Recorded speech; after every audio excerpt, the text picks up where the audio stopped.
The Indian Prime Minister Narendra Modi loves to travel. He's clocked up a remarkable 27 trips since becoming leader last year. From Australia to Tajikistan, he's a true jet-setter.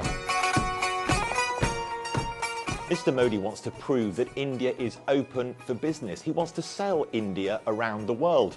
Maybe he just likes ticking off a few of the top tourist destinations. Well, that's what the critics back home have said. But he sees his travels as an essential part of building bridges. And as you can see, he's not afraid to embrace local culture. But with India's growing economic power, world leaders are keen to see him. Just before this boat trip, he sealed a deal with France for fighter jets.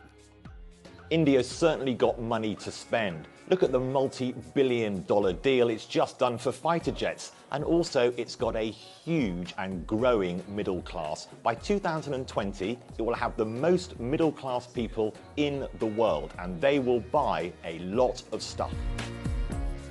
And despite a rivalry with China to become an economic superpower, he's tried to make connections there as well.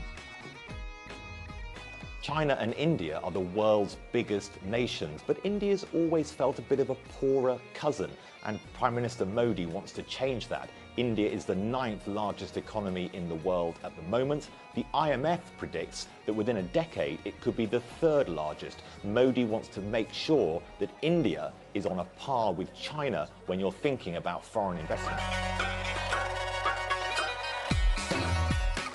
And let's not forget, he's incredibly popular with the Indian diaspora.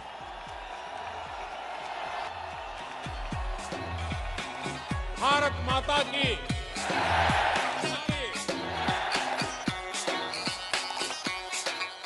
Prime Minister Modi has certainly revealed himself as something of a showman. He loves the big ticket event. In London, he's hired the biggest stadium for a huge event involving all the Indian diaspora who live in Britain.